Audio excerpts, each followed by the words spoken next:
Destinies, बहुत सी lives, बहुत सी great lives अगर आप बाइबल में देखेंगे, वो सैमसन की हो, दाऊद की हो, सुलेमान की हो,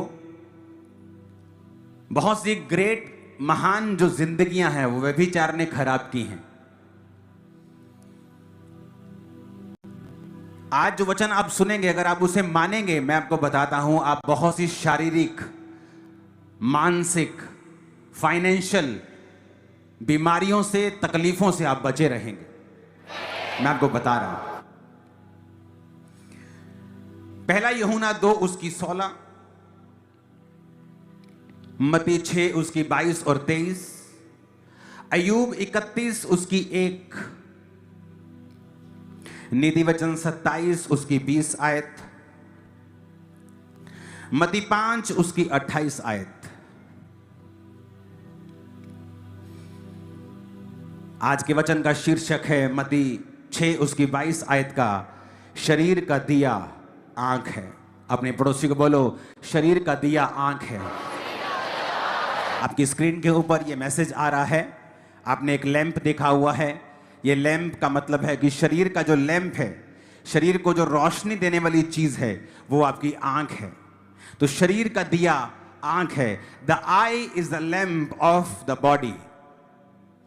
परमेश्वर ने कहा है मत्ती 6 उसकी 22 और 23 आयत में, शरीर का दिया आंख है। यदि तेरी आंख निर्मल है तो तेरा सारा शरीर भी उजियाला होगा। यदि तेरी आंख बुरी है तो तेरा सारा शरीर भी अंधियारा होगा। इस कारण वह उजियाला जो तुझ में है, यदि अंधकार हो तो वो अंधकार कैसा बड़ा होगा।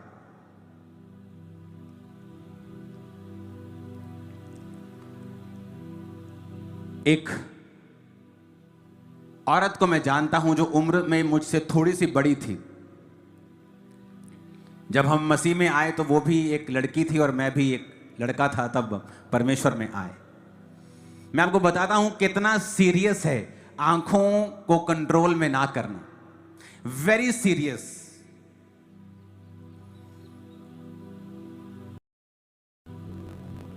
तो एक जन, क्योंकि ये बात जो है अगर कलीसिया के साथ शेयर नहीं की जाएगी, अगर कुछ चीजें जो कलीसिया के साथ शेयर नहीं की जाएंगी, तो कलीसिया, बहुत सी कलीसिया के जो लोग होते हैं, खासकर जो यंग लोग होते हैं या जवान हो रहे लोग होते हैं, बहुत से गुप्त पापों में होते हैं। सामने से प्रार्थना कर रहे होते हैं, चर्च अटेंड कर रहे होते हैं, वो फास्टिंग कर रहे होते हैं, लेकिन तब भी परमेश्वर का आत्मा उनकी जिंदगी में काम नहीं कर रहा होता और लोगों को ऐसा लगता है कि नहीं, मसीह में आने का फायदा नहीं हुआ इनको। लेकिन इसीलिए दाऊद क्या कहता है, मेरे गुप्त पापों से तू मुझे पवित्र कर और मुझे डिठाई के पापों से तू बचा।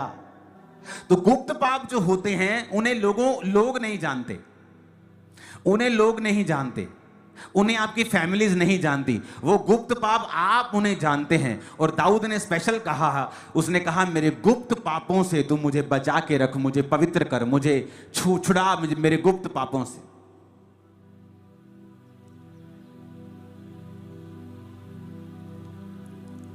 आंख आपकी लाइफ में आशीष लेके आ सकती है, आंख आपकी लाइफ में श्राप लेके आ सकती है। एक दिन मैं उस औरत के लिए प्रार्थना कर रहा था, क्योंकि उसकी लाइफ में ना एक कर्स काम कर रहा है। तो मैं बड़ा अंदर से कई बार जब पुराने लोगों के बारे में सोचता हूं तो मैं कई बार उनके लिए प्रार्थना करने लगता हूं कि परमेश्वर उनकी लाइफ में ये कर्स क्यों है, अभी तक ये बीमारी क्यों है, ये चीजें उनकी लाइफ में क्यों काम कर रही हैं। तो कई बार मैं प्रार्थना करता हूं। एक दिन मैं प्रार्थना कर रहा हूं और परमेश्वर ने मुझे एक कन्फेशन याद करवाया। उस लड़की का कन्फेशन ये था कि जब उसके माता पिता रात को सो जाते थे और प्यार करते थे आपस में, अब मैरिड लोग इस बात को समझ जाना, तो वो लड़की चुप चुप के अपने माता और पिता को देखा करती थी। उनके माता और पिता को पता नहीं था कि हमारी लड़की हमें इस नंगी हालत में देखती है, लेकिन उनको मालूम नहीं था। पर वो छोटी लड़की थी, 10-12 साल, 15 साल, 11-13 साल ऐसी उम्र थी उसकी, और वो अपने माता पिता को देखती थी। और जब वो बड़ी हुई, उसको नहीं मालूम ये पाप है, अभी वो मसीह में नहीं है, लेकिन परमेश्वर में आने के बाद भी मैंने देखा उस चीज ने उसकी लाइफ को इफेक्ट किया। जबकि मसीह में आने के बाद आपके कर्सेस खत्म हो जाते हैं। लेकिन अगर आपको पता हो कि मैंने ये पाप किया है और मैंने खुदाबंद से माफी मांगनी है, और दूसरा फिर आप दोबारा से उन आंखों की अभिलाषाओं के अनुसार ना चले। तो मैंने क्या नोटिस किया कि कुछ लोग मसीह में थे, प्रार्थना भी कर रहे थे, फास्टिंग भी कर रहे थे, लेकिन जो पाप बचपन से उनके साथ था, बचपन से उनको तंग कर रहा था, अब परमेश्वर में आने के बाद भी वो आंखों की जो अभिलाषा है वो खत्म नहीं हुई। पहले बाप को देखा करती थी, अब वो लड़कों को देखा करती है। चाहे उनके साथ गलत नहीं है, लेकिन आंखों की अभिलाषा, आंखों का व्यभिचार, ये आपकी लाइफ में एक बड़ा अंधेरा और बड़ा श्राप खड़ा कर सकता है, और आपकी लाइफ में बड़ा क्वेश्चन मार्क खड़ा कर सकता है कि आप क्रिश्चियन हैं फिर भी आपकी लाइफ में ये चीजें क्यों।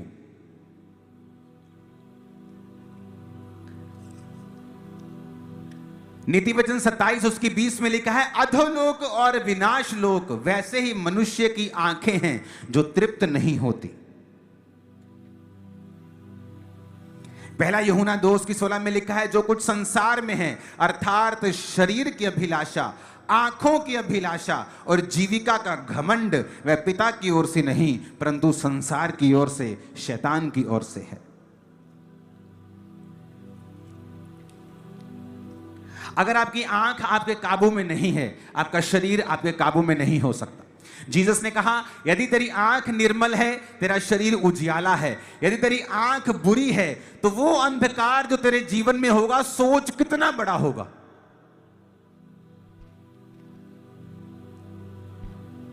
जरूरी नहीं आप व्यभिचार करें तो व्यभिचार है। यीशु मसीह ने कहा, अगर तूने किसी को कुदृष्टि से देखा, गंदी आंख से देखा और अपने मन में उसके प्रति विचार को लेके आया, तो तू व्यभिचार कर बैठा है। आज बहुत से लोगों की लाइफ में अड़चन व्यभिचार है। उनकी लाइफ में हीलिंग क्यों नहीं हो रही, अगले लेवल पे वो क्यों नहीं जा रहे, व्यभिचार के कारण। आज उनकी जिंदगी में फलाना काम क्यों नहीं हो रहा, व्यभिचार के कारण। और परमेश्वर ने क्या कहा, यदि तेरी आंख बुरी है तो शरीर भी अंधियारा होगा। अय्यूब 31 उसकी 1 आयत में लिखा, मैंने अपनी आंखों के साथ वाचा बांधी है कि मैं किसी कुंवारी पर उसे कैसे लगाऊं। अय्यूब जो महान आदमी था, हम कई बार ये नहीं देखते कि महान कैसे बना, हम कई बार सिर्फ देखते हैं महान बना, लेकिन उसके पीछे के कारण नहीं देखते। अय्यूब तो ये भी कहता है कि विधवा मेरे कारण, आनंद के कारण गाती है, क्योंकि वो विधवाओं को ब्लेस करता था। अनाथों का मैं सहायक रहा हूं, अनाथों को वो ब्लेस करता था। उसने कहा, जो परदेशी हैं मैंने जानबूझ के अपने बंदों को भेजकर उनका हाल पूछवा लिया। जबरदस्ती हाल पूछ लेते परदेशियों का। परदेशी आके दुहाई नहीं देते थे, उनसे पहले ही वो परदेशियों के पास चला जाता था। और आज लोग इंटरनेट के ऊपर परदेशियों के खिलाफ नफरत फैलाते हैं। यहां कोई यूपी से काम कर रहा हो, उसके आपके मन में उसके प्रति नफरत पैदा हो जाए, आज इंटरनेट पे ये चलता है। क्यों? ये सब वचन के खिलाफ है। अय्यूब कहता मैं इसलिए महान हूं। अय्यूब की किताब को पढ़ो तो बाइबल कहती है, अय्यूब सबसे अमीर था अपने एरिया का, अपने देश में सबसे अमीर था। जैसे भारत में कोई सबसे अमीर हो, अय्यूब कहते अपने देश में सबसे अमीर था, सबसे ज्यादा ब्लेस्ड था। उसका परिवार, उसका शरीर, उसके दोस्त, सब कुछ आशीषित था, सबसे ज्यादा। क्यों? अय्यूब कहता है, मैंने पापों के लिए मेल बलियां चढ़ाई, मैं परमेश्वर के सामने भय मानता हूं, खराई से चलता हूं, अनाथों का सहायक हूं, विधवाओं को मैं अच्छा सपोर्ट करता हूं, परदेशियों का हाल पूछ लेता हूं। कहता मैंने अपनी आंखों के साथ वाचा बांधी है कि मैं इसे गलत दृष्टि से किसी की ओर नहीं लगाऊंगा। यह था अय्यूब के ग्रेट होने का सीक्रेट। हालेलुया। देखो वचन में क्या लिखा, कहता है मैंने अपनी आंखों के साथ वाचा बांधी। वाचा बांध ली आंखों से। आंखें तो तुम्हारी हैं, तुम अगर नहीं करोगे इधर उधर तो वो नहीं जाएंगी। बहुत से लोग कंप्लेंट करते हैं, मेरे पे व्यभिचार के अटैक होते हैं, मुझे व्यभिचार के अटैक होते हैं। जिस दिन आप इन आंखों से गंदा देखना बंद कर देंगे, आप पर व्यभिचार के अटैक होने बंद हो जाएंगे, कितने भी बड़े लेवल के क्यों नहीं होते। आप कंप्यूटर पे गंदा देखना बंद कर दीजिए, आंखों से गंदा देखना बंद कर दीजिए, आप पर व्यभिचार के अटैक होने बंद हो जाएंगे। और आप गंदा देखना शुरू कर दीजिए फोन के ऊपर, कंप्यूटर के ऊपर, वैसे आपको व्यभिचार के अटैक होने शुरू हो जाएंगे, क्योंकि आंखों से ही आप चीजों को अंदर लेते हैं। परमेश्वर ने कहा, अब्राहम ये सारे जमीन को देख जो तेरे दाएं बाएं आगे पीछे है। उसने उठाई आंखें और देखा। परमेश्वर ने कहा, जो तू जमीन देख रहा है ना, तेरी आंखों से जो देख रहा है, मैं तुझे और तेरे वंश को दे दूंगा। जो तू देख सकता है, परमेश्वर कहता है मैं तुझे दे सकता हूं। अब देखना क्या है, ये बात डिपेंड करती है। अपनी आंखों से जो शैतान दिखाता है वो देखना है, जो शरीर देखना चाहता है वो देखना है, या परमेश्वर के नाम में अपनी आत्मिक आंखों को खोलना है कि आने वाले 2 साल के अंदर मैं इस कर्जों से आजाद होऊंगा, आने वाले 1 साल के अंदर मैं इस बीमारी से फ्री होकर ये इस लेवल पे बैठा होऊंगा, आने वाले इतने दिनों के अंदर कलीसिया इस लेवल पे चले, यही वो देखना है। क्या देखना है आप पे निर्भर करता है। कई बार जब आप लोगों के लिए प्रार्थना करते हैं, फिर परमेश्वर का आत्मा आप पर जाहिर करता है कि देख इसकी जिंदगी में ये गुप्त पाप शुरू से रहा है। अपनी आंखों से गंदा देखना, कभी परिवार के मेंबर को, कभी किसी को, कभी किसी को, कभी किसी को, और यही चीज शैतान ने उसकी जिंदगी में इस्तेमाल की। एक धर्मी होने के बावजूद भी, प्रार्थना और उपवास का जीवन होने के बावजूद भी परमेश्वर की आत्मा ने उससे बात नहीं की, उसको छुड़ाया नहीं पूरी रीति के साथ जैसा छुड़ाना चाहिए। क्यों? इसी गुप्त पाप के कारण जो घर से शुरू हुआ था आज बाहर भी है।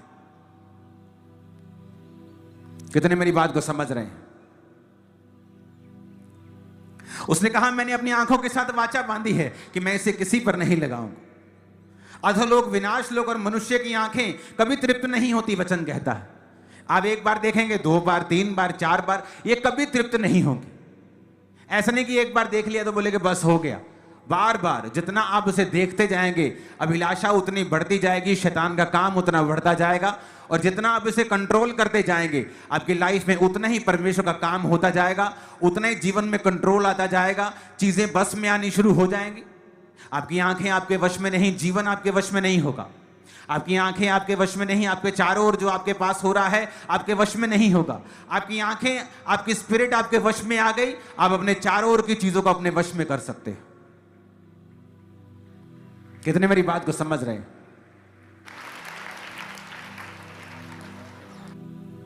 होना क्या चाहिए? होना तो यह चाहिए कि जब एक सेवकाई 500 लोगों की होती है तो पास्टर उसे अच्छे से कंट्रोल कर सकता है, क्योंकि 500 लोग हैं, वो उन्हें जानता है, समझता है, उनके पास बैठ सकता है, प्रार्थना कर सकता है। लेकिन आप कभी भी किसी स्पिरिचुअल आदमी की गवाही सुनेंगे तो वो आपको ये कहता वो मिलेगा कि जब मेरे पास 1000 लोग थे तब सेवकाई मुश्किल थी, लेकिन अब मेरे पास जब 4 लाख लोग हैं सेवकाई आसान है। ऐसा क्यों? ज्यादा लोगों को आसान कैसे हो गई? क्योंकि आप परमेश्वर में बढ़ते जाते हैं, उसकी ग्रेस में बढ़ते जाते हैं। आप अपनी लाइफ में अपने आप को, अपनी आंखों को, अपनी चीजों को कंट्रोल में लाना सीखते हैं, आप परमेश्वर में बढ़ते हैं, और उसके बाद क्या होता है, जो आपके चारों ओर है वो आपके कंट्रोल में रहता है। आप उसे अपनी ताकत से कंट्रोल में नहीं कर सकते, मैं आपको बता सकता हूं। आप स्टाफ रख लीजिए, आप वैसा कंट्रोल नहीं कर सकते, लेकिन जब परमेश्वर का आत्मा आपके संग होता है और उसका अनुग्रह आपके संग होता है, आप सब कुछ वो आपके आसपास जो परमेश्वर ने आपको दिया है आप उसे कंट्रोल भी कर सकते हैं, और परमेश्वर के काम में आप ब्लेस भी हो सकते हैं, ब्लेसिंग को आता हुआ भी देख सकते हैं, अपने आप को चैनल बनता हुआ ब्लेसिंग का भी देख सकते हैं। बहुत कुछ होता है।